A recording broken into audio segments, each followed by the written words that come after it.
jump on stage.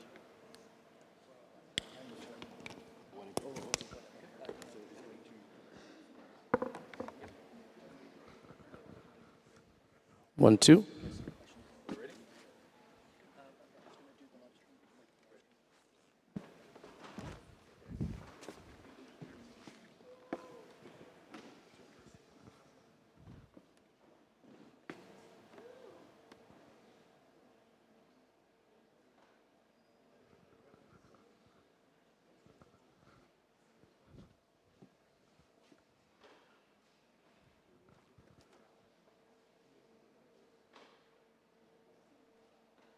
I think, is that I contact whoever. There's Alex. And I think it worked for me pretty well.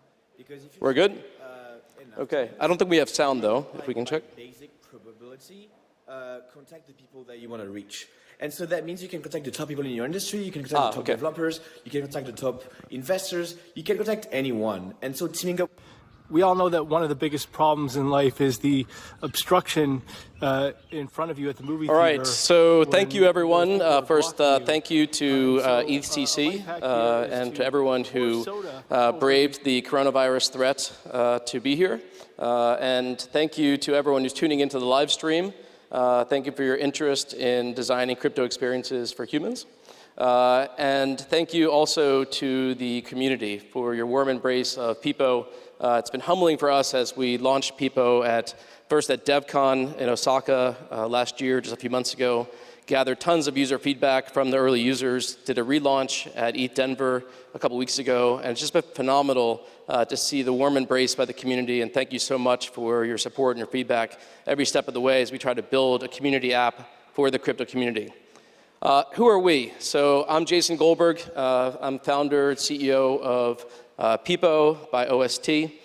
You see here some of our other team members. We have a big group of folks from our company who are here in Paris. I think there's 7 of us. Simona is here. She's been hosting a number of workshops, particularly around onboarding people to crypto and developing community. Ben Bolin, our team, who is our chief blockchain strategist, is giving a talk tomorrow on scalability, and hope everyone turns out for that one as well. Today I want to talk about, we want to accomplish 3 things in the presentation here today. So the first, I want to give you a little background on the thinking that went into building the Pepo app. And the Pepo app is a crypto community app for the crypto community. It has embedded tokens of appreciation. We're very proud of the user experience we developed inside of Pepo. And the first thing I want to walk through is 4 years of development and thinking, design thinking that went into how we got to the Pepo app today.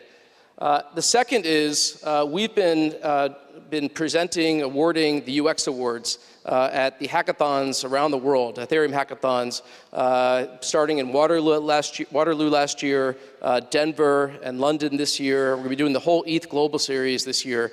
And I'll walk everyone through some of the principles of great crypto UX that we've been developing with input from many folks in the community. And then finally, last but not least, we're going to launch some product today. I'm going to show you a few things we're launching here from our team, as well as invite a special guest up to show everyone a brand new product that's launching with a mainstream application on our technology here at ECC today. So how many of you have actually been able to download the Pepo app and give it a try? All right, almost everyone in the entire room. Thank you, sincerely thank you. Pepo is a community app for the crypto community.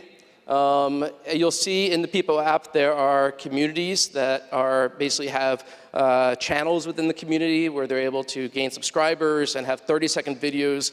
And every like in Pepo earns a token. And the interactions are seamless. Now, I encourage everyone watching this to download the Pepo app, not because necessarily, okay, I do want you to try the app and I want you to use the social features, but more so if you're interested in Ethereum development or you're interested in blockchain development, take a look at the smart contracts that are powering the Pepo app. For those of you who were in the Argent talk a few minutes ago, Argent is a great example of what can be done when you have smart contracts powering a wallet. Pepo is a great example, and OST technology, which powers it, is a great example of how you can have smart contract wallets powering any app. And what we've done is we basically built the OST technology to enable a smart contract wallet to be placed in any application. So what you see here is basically 4 years of development that we've been working on at OST to enable the Ethereum application layer. And what I mean by that is what we've done is we've basically enabled any app to use our SDKs to embed the internet of money, the internet of value, into any application, any mainstream application, any Web 2 application, any app, any website can embed a smart contract wallet into their application to enable seamless token transfers, user to user, user to company, brands to user. The sky's the limit as to what you can do when you start to enable any action in any app to result in a token transfer. It could be an upvote, it could be a like, a 5-star review. Anything someone can do in an application can now have value attributed to it. How did we get here? So first, take a step back. There's this myth when we talk about UX, user experience, that UX is all about design. The reality is UX is about how do you solve problems. Similarly, there's a myth that UX is all about the interface. It's the pixels, it's the last finishes, it's the graphic design. We look at UX, the reality is that UX is about the combination of a great story, a great architecture, and the implementation that enables you to solve those problems for the users.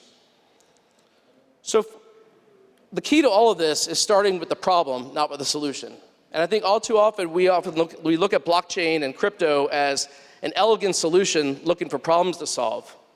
And what I really encourage everyone to do is to start the other direction and kind of say, well, what is the problem that we want to solve for the user? And then how do we build the right architecture to solve the user's problem? So let me walk you through the problem that we considered 4 years ago. The problem that we thought of was, how do we enable people to earn more than just likes? We looked out on the world and we saw that increasingly everyone's a content creator. And we're giving our content every day to the platforms, and they use it to sell for their own purposes so they can make money by advertising. We know this is how Facebook, Instagram, Snapchat, et cetera, have built their businesses, off of our content.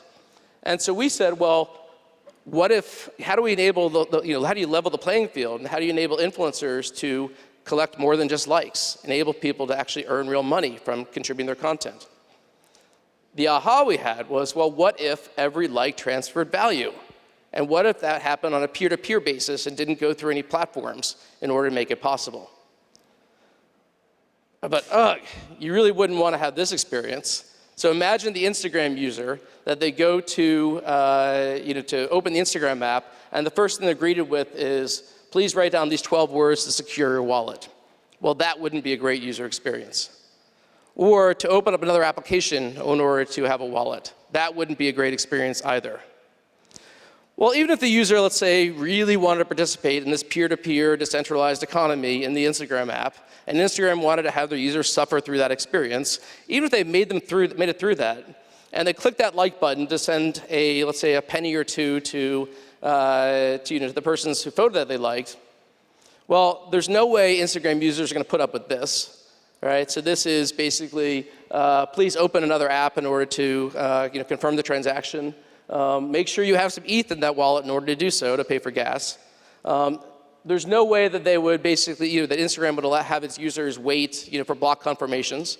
And this in particular, there's no way we could live with, let's say, a 2 or 3 cent transaction fee to send 1 cent of value.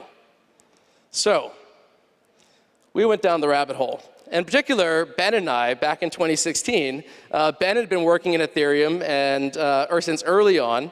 And at the time, he was working at Monex, and we started brainstorming, okay, how do we solve this problem? How do we enable people to collect more than just likes? And we started thinking, oh my God, programmable money, and we could have the internet of value, and we could enable apps to inject this value into any application. And design thinking led us to think about it like this. It basically said, what if you could embed a smart contract wallet into any application? This would solve a number of things. You could have, and do so on layer 2, right? So that you can then have a really great user experience, but do so where users could earn and collect tokens that have value with super fast transactions, cheap transactions, and a regulatory compliant manner as well. And then also how we provided SDKs so that you could basically put this into any application. So that's what basically led us to building all of this. And so you think about how you have UX can actually guide technology rather than technology guiding UX. We started off with the user problem, 4 years ago that led us to build this architecture for how you would actually build a bridge between layer 1 and layer 2, how do you deploy smart contract wallets on layer 2, and how do you do so in a way where you have basically all of this anchored back in layer 1 and enable anyone to build on this technology. So open source as much of this as possible and enable SDKs for people to build their own applications on top of this technology. So the result of that is that we now have apps like Pepo. And this is from ETH Denver, where you see Hannah here, who was one of the leaders of ETH Denver. It was an amazing participation at ETH Denver in the Pepo app. And within Pepo, screw it, let me just show you guys live. Within the Pepo app, every time you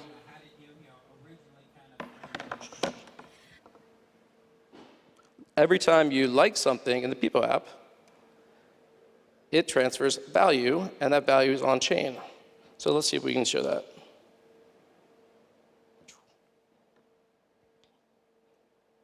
Being bold enough to do a live demo. Maybe not. Try one more time.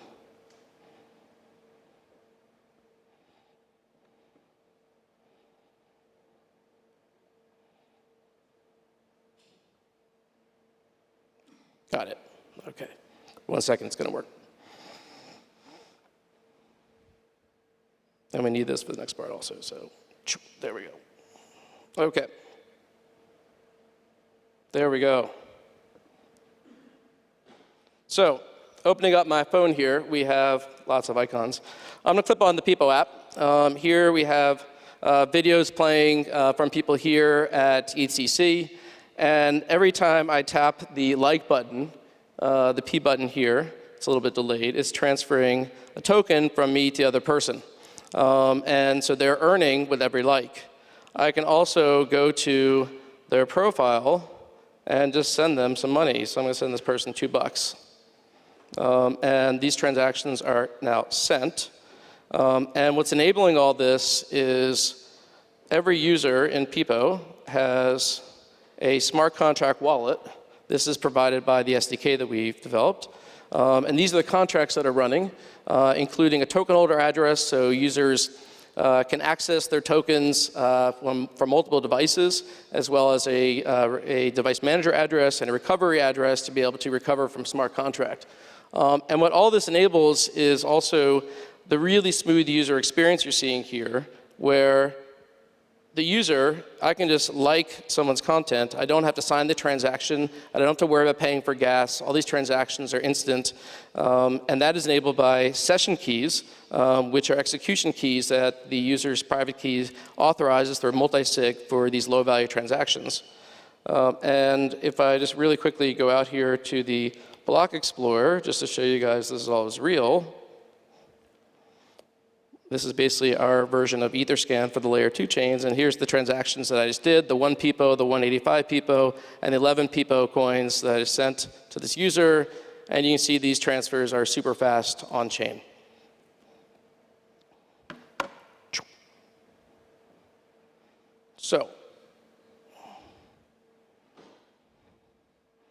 So before I jump into the next session, one of the things that we're really thankful for is just the way, as I said at the top, how the community has embraced Pepo and has been giving us lots of feedback on it. And I'll just segue this part of the presentation by saying, I think those of us who have been in the space for a long time, winter taught us all a lot of lessons. One of them in particular is to ignore the noise. There is a lot of noise out there, and instead to just build stuff that people need and really focusing on delivering great user experiences.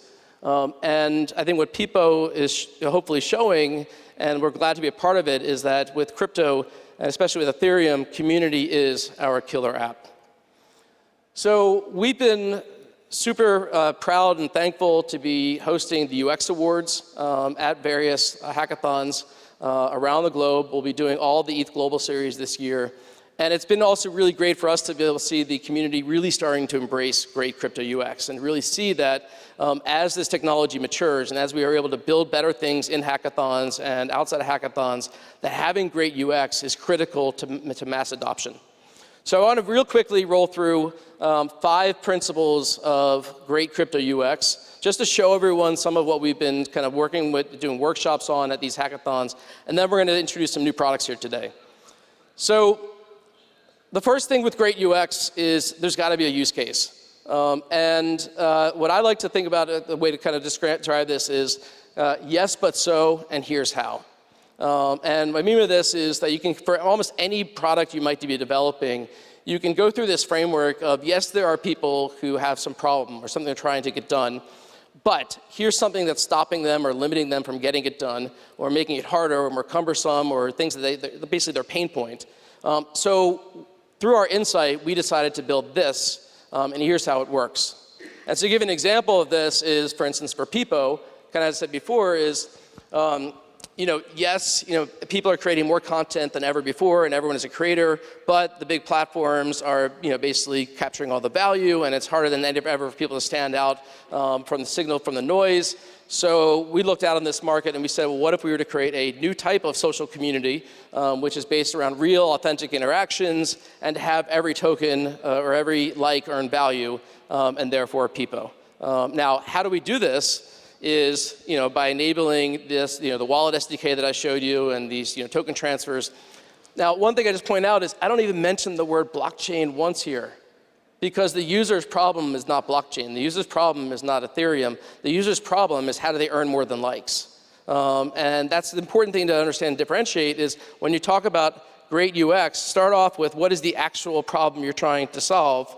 Actual problem you're trying to solve, not just the technology involved.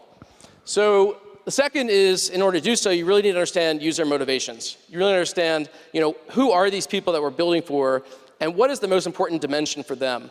And for this, I really think through is like, everyone switches from something. No matter what you're building, even if it's frontier technology like we're all building here in the Ethereum space, everyone is switching from something. It might be switching from doing something non-blockchain or non-crypto, or it might be switching from complacency or not even caring about your solution.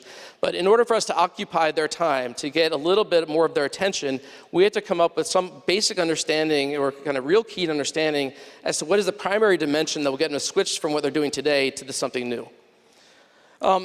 From our perspective, the only way to do this is by talking to people, and that's kind of one of the key kind of hallmarks of our organization is that we do hundreds and hundreds and hundreds of user interviews. It's just a perpetual, nonstop kind of talking to people and gathering their feedback and input. We have really briefly a framework we put together for how do we capture, how do we do interviews, and how do we gather this feedback. It's all about having a great foundation, having participation from everyone in the company, and then how do you turn that into prioritization. This is an example. We use Notion as a way to lay a foundation for how do we group things based on whether it's pure discovery or whether it is feedback about features or whether it's hypotheses that we're testing with users. And our entire team looks at this on a weekly basis. Second, participation, and I really encourage everyone to really think about this. One of the things that we've tried to do at our company is to instill that everyone does interviews. Everyone talks to customers. And the key thing here is that people with different backgrounds and different positions can all listen to the same conversation and hear things totally different. So you'll listen to an interview, and an engineer will hear it one way, a UX designer will hear it a different way, a finance person will hear it a different way, the CEO will hear it a different way, and gathering those different perspectives is what enables you to actually solve the problems together. And then the third is prioritization, and obviously, this is where the rubber hits the road. You can't build great products unless you're able to collapse all these great points of feedback, these interviews, into, okay, now what do we actually do and what's actually going to matter in the product. Third, empowerment, especially in crypto, how do we get more people on board? And in the product launch we're going to see in a few minutes, you're going to see some of these elements, but really think through when it comes to kind of introducing new people to your product. If you're building a crypto product, how do we make the onboarding more familiar? How do we cut the steps down? How do we not get in the user's way? And I think one of the great things we all can strive for is how do we surprise and delight? I constantly get asked by people, and it's really humbling. They look at people and they say, no way, this is not crypto. We don't believe you. This can't be on chain. And that to me is like, yes, that's that success point. Now, we still have a lot more to go, but that's what we all should strive for, is that people look at our apps and say, I don't believe this is crypto because crypto that I know is really cumbersome and hard, and this app just works. Because what we want, again, is to solve users' problems, not necessarily just to build crypto apps. Fourth, innovation. Great UX typically employs a new technology, a new something in order to create a step function change in the experience. And fifth, responsibility. And I think this, especially in the crypto space, is a hallmark for great UX, where does the solution contribute to the common good? This can be done directly, so it could be that it actually helps lift people up. It could be about things like we talk about all the time, like banking the unbanked, or providing ways for causes to earn money, or for more transparency or more trust. But there's also indirect ways, like, for instance, releasing developer tools so anyone can build on your technology, and especially open sourcing the technology so anyone can just take it and grab it. So we've done this with the OST technology. The wallet SDK and most of our technology is open source. There's a toolkit that anyone can build on. And today we're announcing 2 additions to that toolkit. The first is we're launching the OST browser wallet SDK version 1. So up until now, the interactions with Pepo and OST have been entirely in mobile applications because of the inherent greater security inside of a mobile device. And now we're launching the first browser wallet hybrid solution. And you'll be able to log on to Pepo as soon as next week in a mobile browser and interact and send and receive tokens within the browser connected to the mobile wallet. Second, we're also introducing the, one, too far, sorry. Okay, let's just right here. Missed the slide, sorry. So, second, I'd like to invite James Dyer up to the stage from Decrypt, because Decrypt is announcing today, Decrypt tokens powered by OST technology. So welcome, James, please.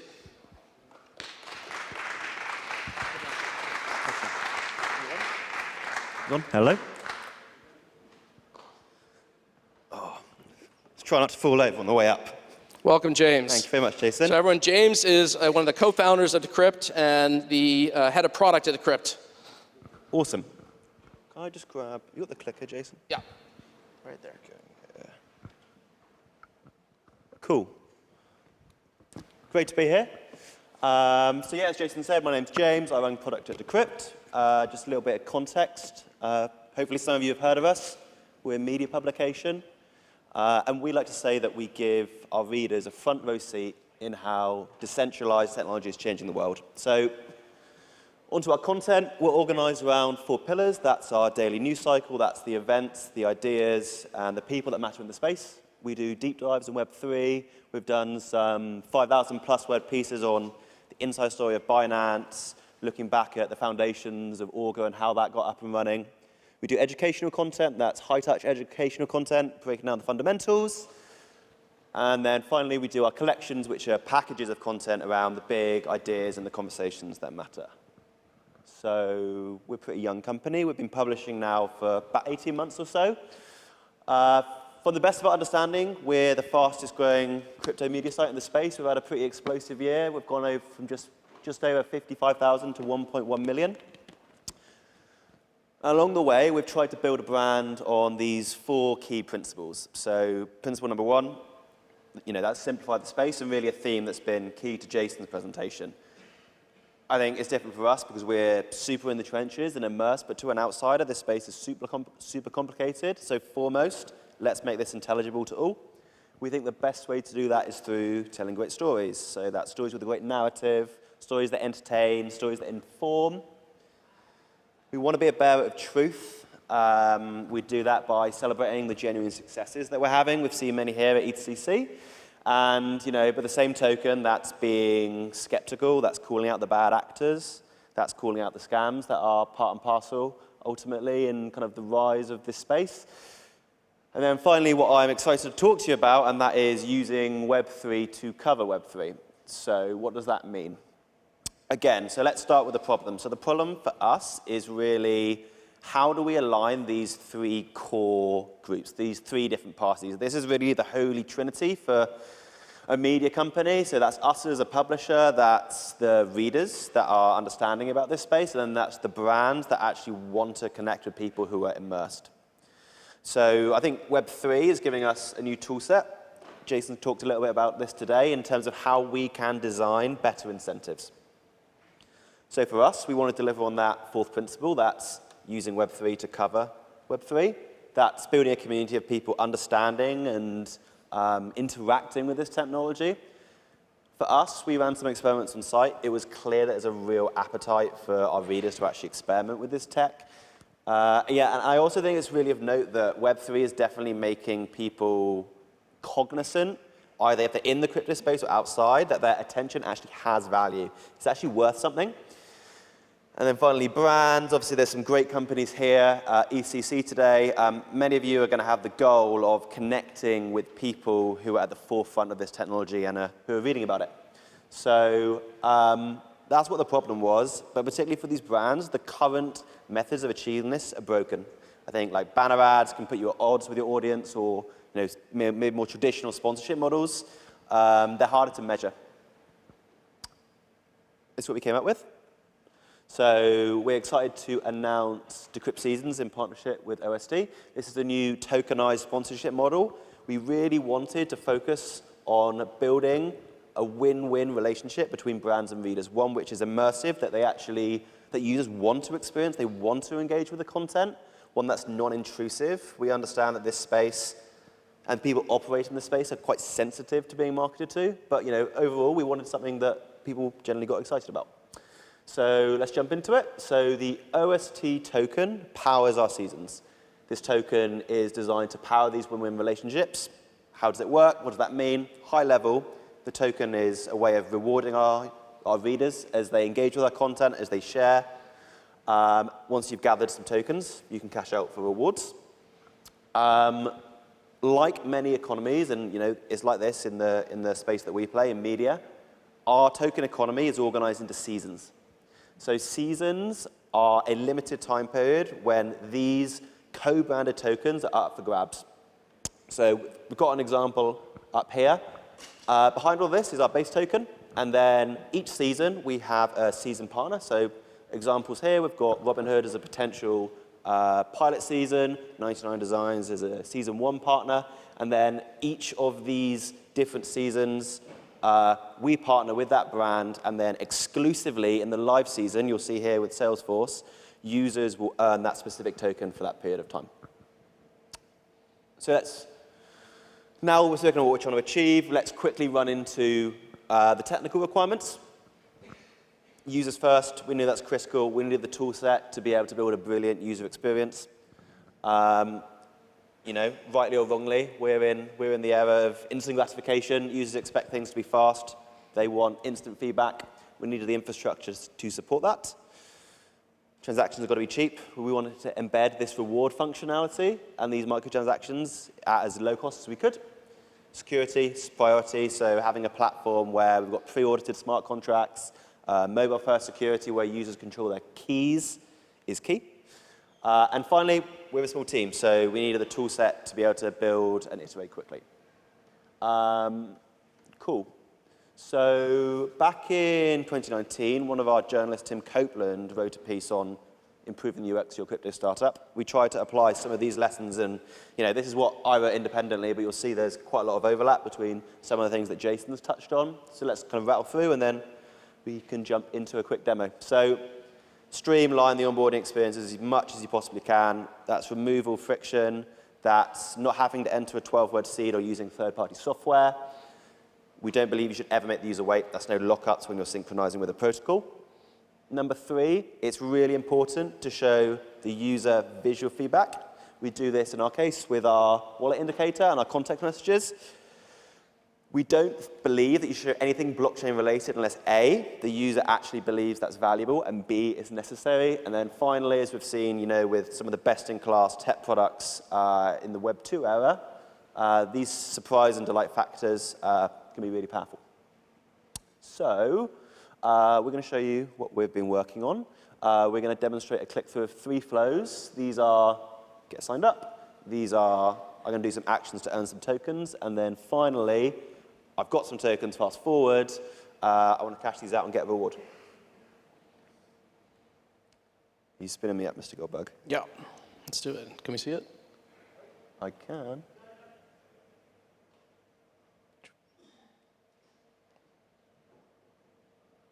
Sweet. Let's go. You want to switch away? Please.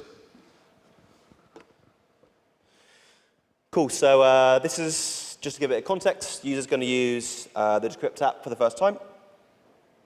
So let's start. So this is what user would see. They start off on our first page. This is a curated feed of the top 5 stories from the last 24 hours. So you'll see the user can maybe look at the latest stories that we've published. They can look at an article. And we believe that it is important to never force the user to create a wallet unless they want to. They can use it and just explore content and never have to actually engage in any of the Web3 parts. But let's say the user's reading a piece. What we will do is we'll give the user a bit of context, and we'll be like, look, if you do create a wallet, you can start earning tokens. So let's do that now. So you can access our wallet menu from anywhere in the application. You'll see here there's a clear call to action. We've got a bit of information on the live season and the brand that we've partnered for this live season. So let's jump into the onboarding experience. So standard stuff, and now we're looking to kind of pare back and get through and get the user onboarded as quickly as we can in as few steps as possible. That's email, live validation for that, password, again, following best practices. That's it, and then we jump straight away into creating the wallet and deploying that on the user's mobile device. So with OST, what's the great thing about this is all we're doing is entering a 6-digit PIN. We're confirming that, and that's it. We give the user a third additional step if they want to personalize their wallet, if they want to add a bit of a personal touch. You can skip this if you want, or plug in a photo, you can add your name, and you can see this preview coming up at the bottom. That's it, we'll save. You'll see it goes straight back to exactly where the user was before, and we'll give a little context message about what's going on. That wallet is activating, and our indicator goes to orange. So it's important to note here, the email and password that's being used here is a Web 2 login, so it's not a Web 3 login. It's a hybrid application between Web 2 elements and a Web 3 wallet, and that's what enables, partly what enables this really fantastic user experience. The 6-digit PIN is used to secure 1/3 of a secret to enable a user to recover their wallet. And the 60 seconds users waiting right now for their wallet to be generated is basically we're deploying a series of smart contracts on their behalf. Very similar to the smart contracts, actually the exact same what you saw in the Pepo app is what we're deploying for every user on layer 2 for every Decrypt user as well. So, thank you, Jason. 6 seconds is up. As we've seen, get a little context message. You're good to go. Your wallet's set up. It's activated. Our indicator goes to green. And now we show a nice little balance in the top right-hand corner. And to get the user started off, we airdrop them 10 tokens. So that's it. That's getting a user off the ground. Let's talk about how they might earn by performing different actions on our app. So the team's working on a few different ways where the user can earn and the different actions and incentives for each. For the sake of time today, we're just going to walk through reading an article and how you earn in that way. So, new session. If we're going to load, when you start a new session, we'll give the user some context. You've connected to the blockchain, to the protocol, and your balances have synced. So we can open up the wallet settings menu again, and you'll see this mock-up that we were talking about earlier. So this is the total tokens that the user has accumulated, and you see the breakout between, okay, when I've been interacting with the application, which season partner were those tokens rewarded by. Let's jump out of this, pick up an article. This one's on the massive raise that Revolut recently did. So at the bottom, I've got our action bar, and you can show the indicators and the amount of tokens that you'll earn from these different actions. Once you've completed the article, you'll see this fill in. You can look to complete the article. Then we give our audience an opportunity to react to what they just saw. So let's do that now. Hit that, and you can see what other people are saying. And then just like that, if we're going to work, straight like that, we'll send some tokens from our reserve, and you'll get some information about, yep, you earned 3 Decrypt tokens, and these were brought to you if you want to have a look in a bit more detail with our active season partner, which in this case is Salesforce. So, what we're trying to do here is really immerse the brand into our experience and align the brand with the reader in, a way where the readers are really going to be excited by the intersection of the two. Finally, let's say you've been using the app for a little while. New session, you connect, open up your wallet. Now I've got 130 tokens from the different actions I've been performing. You can have a look to see where you've earned these different tokens, the actions you performed, and the different brand partner for each of those. I want to cash out. That's as simple as opening up the rewards page. Great thing about OSTs, you get these great vendors straight out of the box that users care about. You can see your balance up here. Let's say I like travel. Now, it's just 3 steps. Where do I live? How much do I want the gift card value to be? Confirm my email address, and then you'll see this confirmation at the bottom with how many tokens you're going to be debiting for this cash out option. Confirm that, and that's it. You give a bit of information that 100 coins have been debited, and you should have this in your email inbox in the next 24 hours. So obviously the transaction that is, let's say, to buy the Airbnb gift card is not currently on chain. So what's happening here is, another thing we're releasing today is the OST Redemption Store SDK. So partners like Decrypt can use our redemption options through our SDK. And we can add other redemption partners into that. The OST Redemption Store is a regulatory compliant store, so that's available. So we're able to offer apps like Pepo and Decrypt in the app stores today, and to provide users with meaningful cash out options. Again, talking to users and finding out what they need, you find that for most people, earning a couple $100, a Amazon gift card, Airbnb credit is as good as cash, and is very well appreciated. So the actual transaction that's happening when the user buys that Airbnb gift card is they're authorizing sending their tokens to Decrypt, and then Decrypt is sending us a message to send the user a gift card, which we're doing manually at this point, and then Decrypt is basically giving us money on the back end to pay back for the gift card. In the future, we'll enable other options such as on-chain transactions for redemption as we expand the offering, and eventually even going all the way to the user's bank account or to cash out to crypto. Cool. That's it. So it's been super great to be here and share a bit about what we're working on. So if you want to get involved, you want to test drive our app, we're going to be releasing this in early Q2. We're excited about that coming out. You can go to decrypt.co/app and sign up, join 10,000 others that are pre-registered. And then, for me, walking around ECC, it's been great to see the support that a lot of these companies have been able to give to the event and the broader community. We really think that what we're kind of endeavoring to build out here with Seasons is a novel opportunity, a novel sponsorship opportunity at the intersection of media and tokenization, and one where this brand can build credibility, one where they can connect with the audience, and that company is super on brand and front and center every time the user's learning about the industry. So that's it.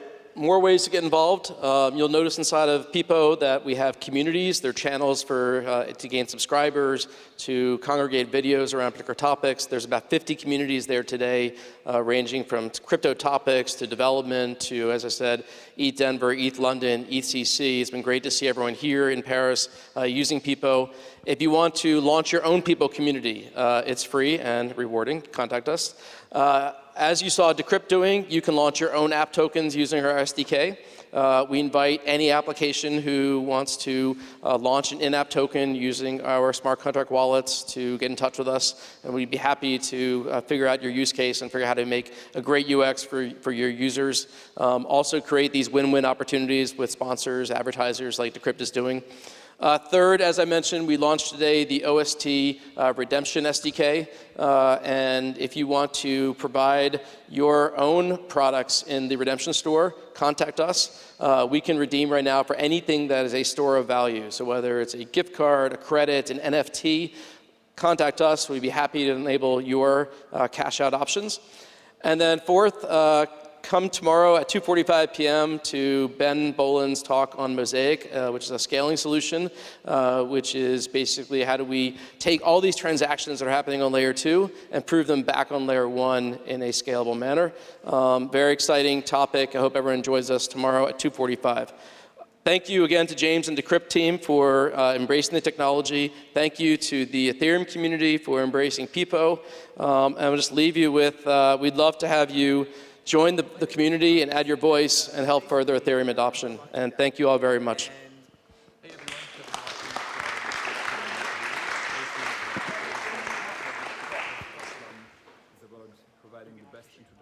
Do we have any questions? Any questions? Oh, we got one. Oh, awesome.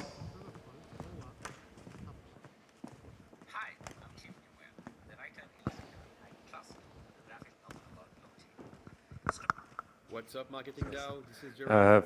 Thanks for the presentation. Cool stuff, guys. Thank Keep you. on going. Question to Jason, if it's possible for other Ethereum projects to make use of your redemption store? And question to James, what is the value proposition for brands? Because I see quite clearly that you can do potentially efficient brand awareness campaigns. Are there any other objectives that you see brands kind of fulfilling with campaigns via Decrypt seasons? Yeah. So I'll take the first question on the Redemption Store SDK. The answer is yes, absolutely. We would love to enable as many apps as possible to take advantage of this. I think one of the things, all of us as an industry, sometimes I feel like we run too fast to the optimal solution versus thinking through a practical solution. No knock on us because we're all dreamers, but it's like the optimal solution would be we all can cash out effortlessly to Ethereum, to DAI, or indirect money into our bank accounts. And then the reality settles in of, well, if you want to do cash out in a regulatory compliant manner, you need to think about things like closed loop or gift cards and things like that. And we would love to get a network, kind of a group of companies together, projects, all contributing to creating great redemption options. So yeah, the SDK will be released out, and we'll invite everyone to try to participate in it.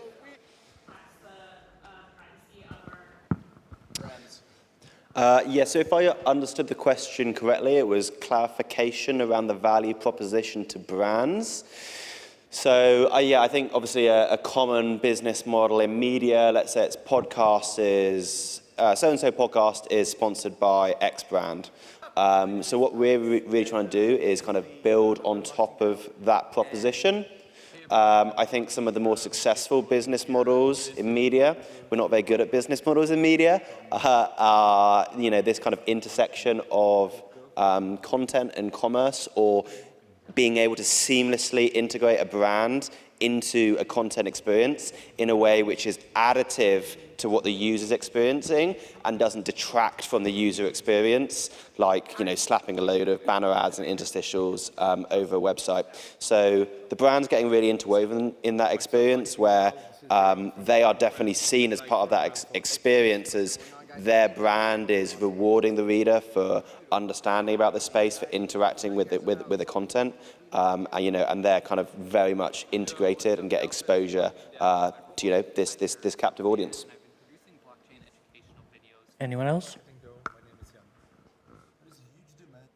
Hey guys, Dave Costello here. Okay. Thank you all very much. Really appreciate it. Thank you. Thanks, guys. Cheers. Great job.